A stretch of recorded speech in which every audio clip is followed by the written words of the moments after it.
But one does question that with AI, if productivity were to go up, and I heard you speak about UHI instead of UBI. Yeah. I think it will be universal high income. In a world like that, I wonder if more people want to live in cities which are always going to be more polluted and not offer the quality of lifestyle that a rural environment might. Well, I guess it's up to, some people want to be around a lot of people and some people don't. It's going to be maybe a matter of personal choice. But I think in the future, it won't be, I think it won't be the case that you have to be in a city for a job. Because I think my prediction is in the future, working will be optional. Right. We seem to be moving from, not in India, but in some parts of the West, from 6 days to 5 days to 4 days to 3. Not me. I think the Europeans. Yeah. Yeah.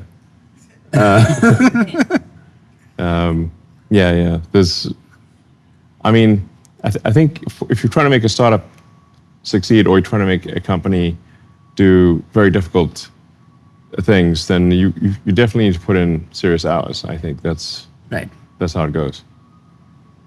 And if we were to move from 5 to 4 to 3 days, how do you think society changes? When people have to work half the week, what do they do with the other half? Well, I think it'll actually be that people don't have to work at all. And it may not be that far in the future. Maybe only, I don't know, 10, I'd say less than 20 years. My prediction is in less than 20 years, working will be optional. Working at all will be optional. Like a hobby, pretty much. And that would be because of increased productivity, meaning people do not have to work? They don't have to. I mean, look, obviously people can play this back in 20 years and say, look, Elon made this ridiculous prediction and it's not true. But I think it will turn out to be true that in less than 20 years, that maybe even as little as, 10 or 15 years, the advancements in AI and robotics will bring us to the point where working is optional. In the same way that, like, say, you can grow your own vegetables in your garden, or you could go to the store and buy vegetables. It's much harder to grow your own vegetables. but some people like to grow their vegetables, which is fine, But it'll be optional in that way, is my prediction. If one were to argue that humans are innately competitive and everything is relative, from the time of hunters, somebody wanted to be the alpha hunter or the biggest farmer. If everybody gets a universal high income and everybody has enough. What do you compete for? It would be relative, right? Like if we all had enough, enough is not enough. I guess I'm not exactly sure, because we're really headed into the singularity, as it's called, which they refer to AI sometimes as the kind of like a black hole, like a singularity. You don't know what happens after the event horizon. It doesn't mean that something bad happens; it just means you don't know what happens. I'm confident that if AI and robotics continue to advance, which they are advancing very rapidly, like I said, working will be optional, and people will have any goods and services that they want. If you can think of it, you can have it, type of thing. But then at a certain point, AI will actually saturate on anything humans can think of. And then at that point, it becomes a situation where AI and robotics are doing things for AI and robotics because they've run out of things to do to make the humans happy.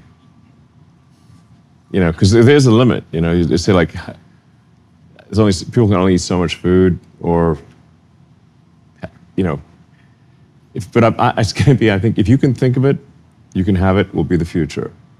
The Austrian School of Economics, if you go back in time, they were the digression from Adam Smith. They talk about the marginal utility of everything. having one of something has value, having two of the same thing has lesser value, and Sure. having 10 of the same thing has no value. Yes. So if we could have everything we wanted, Like maybe 10 we, marshmallows. I mean, who wants that? One's plenty. This is the marshmallow test. You're like, you can have 2 marshmallows later or 1 marshmallow now. And I'm like, I'll have 1 marshmallow. I don't want 2 marshmallows. that's interesting. What would you pick? But I don't, like, 1 marshmallow is enough. I always question marshmallows as being like not the most, the best candy, Yeah. But I don't yearn for marshmallows. I think you're the best. Who does? You're the best testament to the marshmallow experiment. I think I suppose so. I think Well, I you're- mean, like delayed gratification, Yeah. essentially. Yeah. you're able to delay it more than most. I have a tattoo which says delay gratification.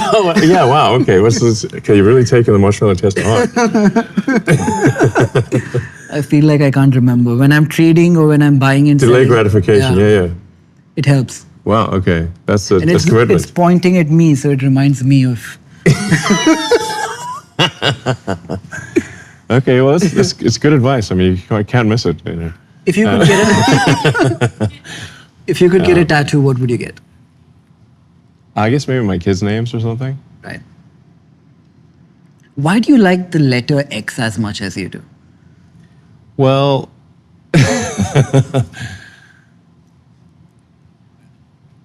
I mean, yeah, well, it's a good question, honestly. Sometimes I wonder what's wrong with me. I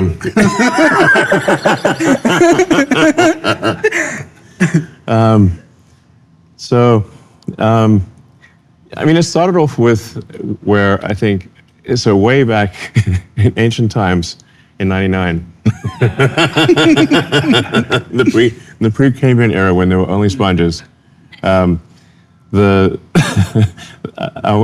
were only 3 one-letter domain names, and I think it's X, Q, and Z, and I was like, okay, I want to create this place where it's the a financial crossroads, or like the financial exchange,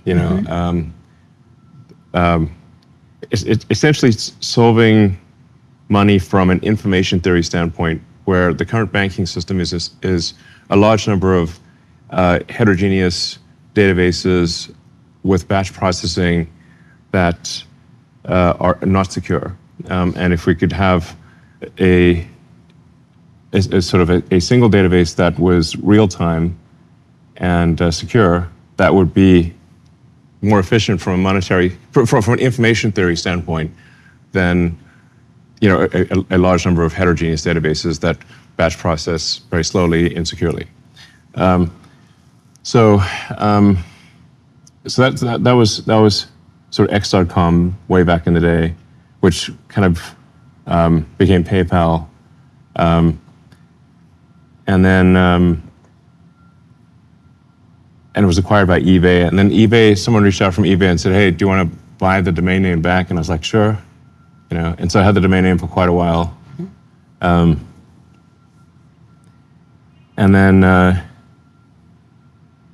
then, yes. Then I was like, well, maybe this acquiring Twitter would also be an opportunity to revisit the original plan of X.com, which is to create this like clearinghouse of financial transactions, like basically to create a more efficient money database is a way to think about it. Is like people, like money is really an information system for labor allocation. Like people sometimes think money is power in and of itself, but it doesn't really. If there's no labor to allocate, it's meaningless. So if you were to be on a desert island with $1 trillion, dollars or whatever, it doesn't matter. Oh yeah, right. Why speculate when you can be real? I just hope I don't end up on a desert island. It's not going to be very useful to me. But it illustrates my point that if you're stranded on a desert island with $1 trillion, it's not useful because there's no labor to allocate. You just allocate yourself. So this long-winded way of saying that it's just really like I'm just kind of slowly revisiting this idea that I had 25 years ago to create a more efficient money database. And if that's successful, people will use it, and if it's not successful, they won't use it. And then I also like the idea of like sort of having a unified app or website or whatever where you can do like you can do anything you want there. Sort of China has this with WeChat, right, somewhat, where you can exchange information, you can publish information, you can exchange money, you can people kind of live their life on WeChat in China. It's quite useful, but there's no real WeChat outside of China. So it's kind of WeChat plus, I'd say, is the idea for X. Anyway, so then Space Exploration Technologies is the full name of the company, but it's like, that's too much, that's a mouthful. So I was like, we'll just call it SpaceX, like FedEx for space. Mm-hmm. It just happens to have an X in the, because exploration has an X, but, and I was like, well, I like the idea of capitalizing the X just artistically. So then that's why it's SpaceX. But, and then what else we got? We got a kid. He's called X2. But his mother is the one that named him X. Oh. And I said, people are really going to think I've got to think about X if we name our kid X2, And I said to her, like, look, I do have X.com, So people are going to really think I've got somewhat of a fetish for this letter. But she said, no, she likes X and she wants to call him X. I'm like, okay. Is this a new thing, or have you had it growing up? No, I'm saying it's somewhat of a coincidence, Okay. Like not everything's called X. I mean, there's no X's in Tesla, What do you think money will be in the future, Elon? I think long term, I think money disappears as a concept. Honestly, it's kind of strange, but in a future where anyone can have anything, I think you no longer need money as a database for labor allocation. If AI and robotics are big enough to satisfy all human needs, then money is no longer, its relevance declines dramatically. I'm not sure we will have it. So, the best sort of imagining of this future that I've read is from Ian Banks, the culture books. So I recommend people read the culture books. In this sort of far future of the culture books, they don't have money either. And everyone can pretty much have whatever they want. So there's still some fundamental currencies, if you will, that are physics-based. So energy is the true currency. This is why I said Bitcoin is based on energy. You can't legislate energy. You can't just, pass a law and suddenly have a lot of energy. It's very difficult to generate energy, or especially to harness energy in a useful way to do useful work. So I think that probably we won't have money, and probably we'll just have energy, power generation as the de facto currency.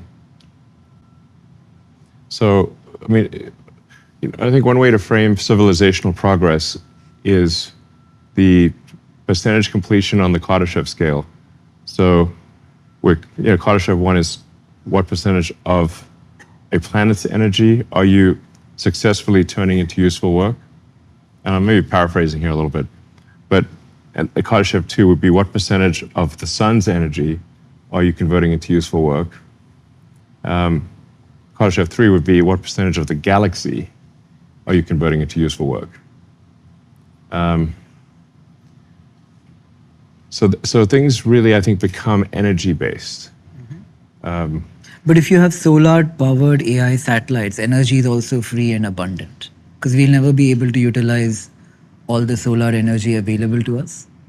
So it can't be a store of wealth, essentially, in that sense, can it? You know, there's not really, you can't really store wealth in like, you can only, you can accumulate numbers in it currently you can accumulate numbers in a database that allow you to some degree to incent the behavior of other humans in particular directions. Yeah. And I guess people call that wealth. But again, if there's no humans around, there's no wealth accumulation is meaningless. This is a digression, but if you were to consider food as the energy for a human to thrive. Yeah, food is energy. It's literally got calories, just means energy. Yeah. So can a farm which is self-sustaining be a commodity that is? I'm not sure what that means, but you know, there's.